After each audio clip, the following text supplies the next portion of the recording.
E a gente começa a nossa linda aula de hoje com essa pergunta maravilhosa: quem é você? O que será que é você? Será que você é um corpo? Ou será que você é mais que isso? Será que você é a sua personalidade? Ou será que a sua personalidade ainda é uma programação e você é mais do que isso? Será que além do corpo, da personalidade, da programação, existe mais alguma coisa? Mas será que tem como chegar nessa outra coisa sem a gente entender um pouco desses pequenos detalhes, como a programação do quem eu sou? O que é essa personalidade? Vamos conversar um pouquinho sobre isso hoje? Quando a gente fala de programação, parece uma coisa muito mecânica, né? Nossa, Stephanie, programação é coisa de computador. Aí seu cérebro é como se fosse o computador. Eu vou fazer essa analogia só para você conseguir ter um peso de imagem para entender essa comparação. Como que isso acontece? Num computador, você precisa de algumas peças, por exemplo, uma placa de vídeo, você precisa de um HD, você precisa de memória, você precisa de um processador. No seu cérebro é igual. Você vai precisar de uma placa de vídeo para conseguir pegar todas as imagens que os seus olhos captam, processar e te trazer um estímulo de resposta.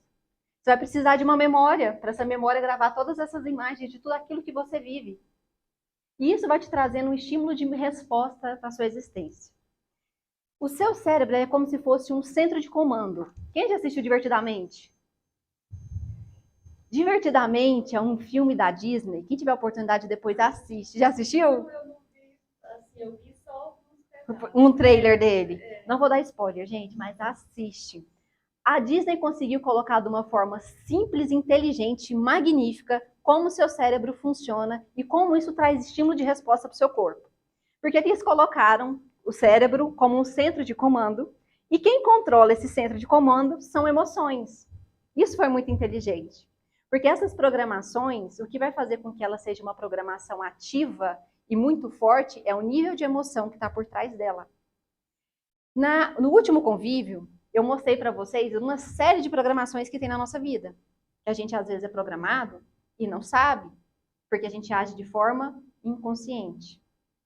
Essa é a grande questão da programação. Ela está de uma forma inconsciente. Só que ela precisa ser acionada. Ela tem gatilhos para ser acionada. Só que você não percebe, porque ela está inconsciente. Como é que funcionam esses gatilhos? É muito rápido e talvez você não perceba. Vou dar alguns exemplos assim que você já deve ter passado na vida ou você deve ter visto alguma amiga passar.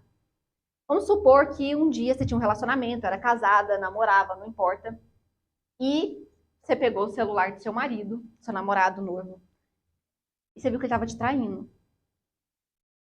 A emoção que você tem quando você começa a ver aquelas mensagens que você passa e você começa a gravar aquilo, seu coração começa a bater forte, seu cérebro começa a captar todos os estímulos que está acontecendo naquela sala. Então ele sente o cheiro, ele sente o barulho, ele sente tudo, mas ele grava tudo. Ok, vamos supor que você passou por essa situação, você terminou e seguiu sua vida. Aparentemente você seguiu sua vida. Só que depois você vai, encontra outra pessoa, você está namorando outra pessoa, de repente essa pessoa pega o celular.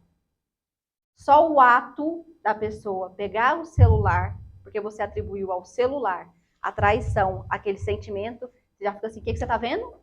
Está falando com quem? Você não está vendo que você está fazendo isso, porque isso é um estímulo de resposta inconsciente de uma programação que você fez quando você olhou e você pensou, celular, traição, e você atribuiu essa programação para ele, junto com o homem. Então, quando você viu o celular, homem, perigo, perigo. E você começou a atribuir isso para os seus outros relacionamentos. Por exemplo, esse é muito bom. Você faz todo o mesmo caminho todo dia para ir trabalhar. Aí, num domingo, você resolveu tomar um sorvetinho lá na Fava. Só que aí você passou no mesmo sinaleiro. Quando você passou pelo mesmo sinaleiro, o sinaleiro ativou a programação e você começou a fazer o caminho do seu trabalho e de repente está na porta da empresa. Aí você fica, como que eu parei aqui? Porque ele precisou de um gatilho. Você, às vezes, nem sabe qual é. Pode ter sido o sinaleiro, pode ser a árvore, pode ser o cheiro, pode ser um prédio. É uma coisa que você associa à programação ativa, você trabalha de forma automática e começa a computar aquela programação. Isso é muito sério.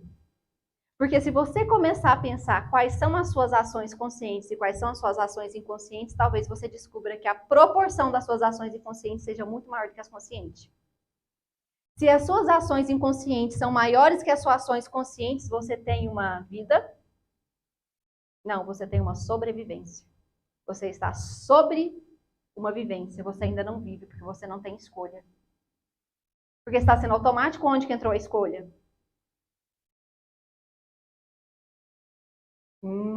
Começou a ficar interessante esse negócio. No final da última palestra, me falaram assim, tá, linda, e agora? Como é que faz? Como é que resolve? Como é que reprograma? Conta aí. Existem programação e o seu cérebro ele começa a fazer isso também. Uma hierarquia de programação onde ele ativa primeiro algumas. E a primeira, indiscutível, que ele sempre vai ativar, vai ser a da sobrevivência. Então, sempre que você estiver sendo colocado em uma situação de risco, você tem uma programação de sobrevivência que você vai fazer o possível para sobreviver. Então, você vai correr, você vai subir em cima de uma árvore para correr de um tigre, para poder correr de um urso, para você, às vezes, vai ter um reflexo automático para poder brigar com um ladrão. Pode ser até que você leve um tiro, alguma coisa assim, sim, mas você vai ter essa programação de sobrevivência ativa quando você é colocado sob risco. A sua vida é colocada em risco. Essas programações, e a segunda hierarquia da programação, carga emocional. Só que aqui entra uma coisa muito complexa. Por quê? Todo mundo passa por momentos felizes, né? E tristes. Ninguém é só feliz e ninguém é só triste. Mas existem momentos na nossa vida que a gente é mais triste do que feliz. Existem momentos na nossa vida que a gente é mais feliz do que triste. Ou a gente tenta. A gente fica nessa montanha russa de emoções. Só que o que acontece? Se eu pedir para você agora, nossa, lembra agora de um momento que você foi muito feliz. Vai demorar um pouco para pensar. Você vai descobrir que existe ali talvez 2, 3. Mas se eu pedir para você, nossa, lembra agora de um momento muito triste da sua vida. Aí você pega, abre, quer escolher qual? É muito rápido, automático, e você tem vários para escolher. Porque as cargas negativas são muito maiores do que as cargas positivas. Por quê? Por um quesito também de ressonância. Como assim? Muita gente chama de lei da atração. Mas olha aqui como é que funciona. Se eu estiver numa sala e eu estiver tocando um violão, se eu tiver um violão aqui, e a Thaisinha lá no final da sala tiver outro violão, se eu pego a nota lá desse violão e toco, a nota lá do violão da Thais vai tocar. Se eu pego a nota dó desse violão e toco, a nota dó do violão da Thais vai tocar. Se o do violão da Thais não tiver a nota dó e eu tocar, só vai existir a minha nota. Agora vamos levar isso aqui para a vida. Como é que está o panorama mundial? Ele é caótico. Existe muito mais frequências baixas e sentimentos de tristeza, angústia e depressão do que sentimentos de alegria. Então, quando você resolve tocar a nota baixa, você entra na mesma frequência que todo mundo no planeta também está. Por isso que é muito mais difícil você desvincular. E ainda tem mais. Quando você resolve abrir os seus canais energéticos, vocês vão ver que tem canais no seu corpo que é entrada e saída de energia. Como que você consegue abrir isso de forma inconsciente e ficar suscetível ao meio? Bebidas alcoólicas. Nossa, é proibido beber, você odeia quem bebe? Não. Cada um faz o que quiser, tudo é me lícito, mas nem tudo me convém.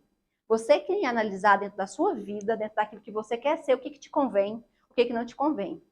Lembrando que, se você começa a parar de fazer uma coisa porque você acha que é errado, você está fazendo isso porque você tem um dogma, uma crença limitante sobre aquilo.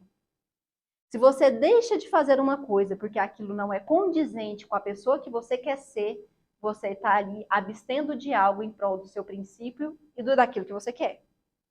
E aí entra um quesito muito interessante, que é o preço que você paga para ser quem você é.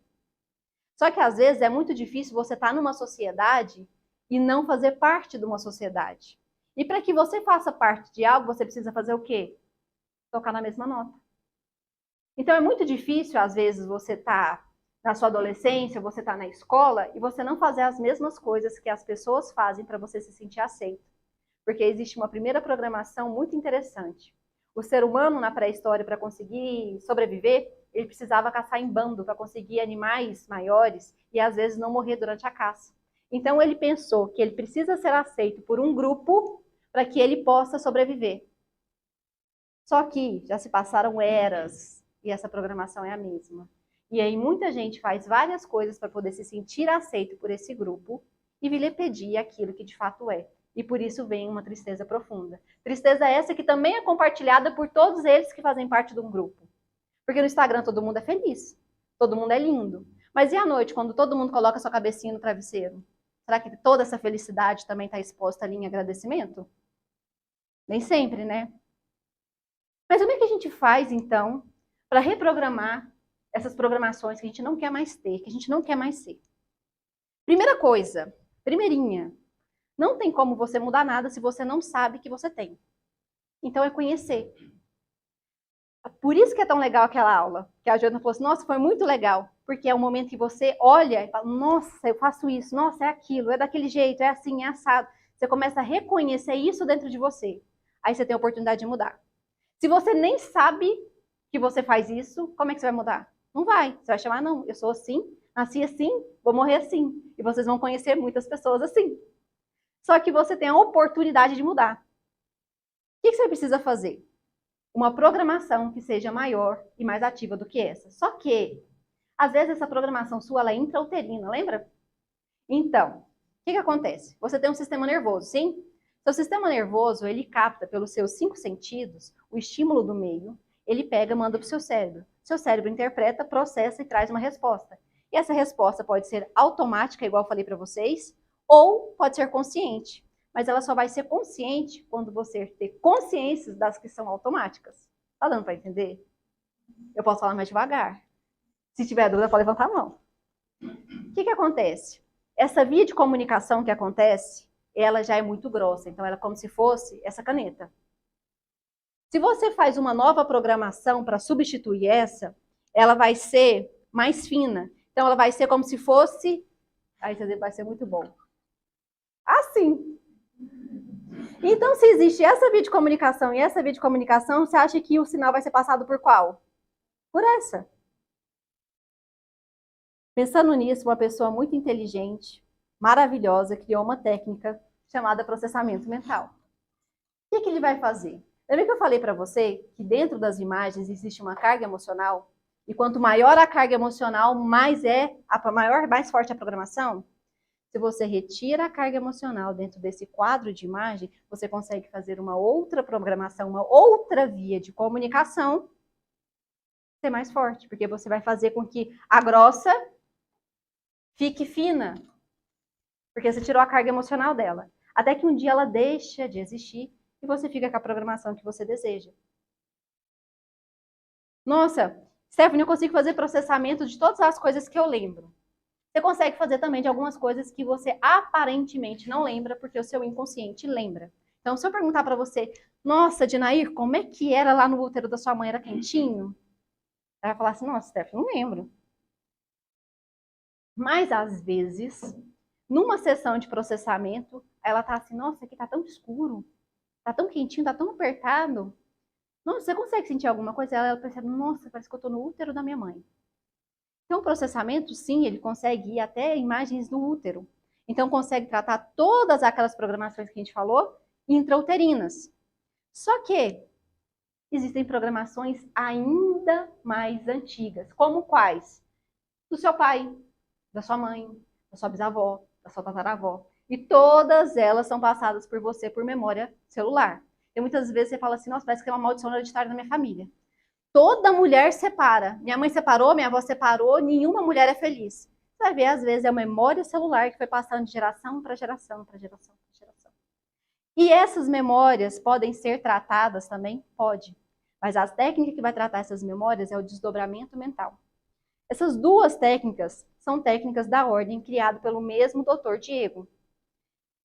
E eu vou chamar ele aqui, não só para contar para você um pouquinho sobre essas técnicas, que vai ajudar vocês em todos esses quesitos de programação, mas também sobre a ordem e como é que faz para poder adentrar aqui.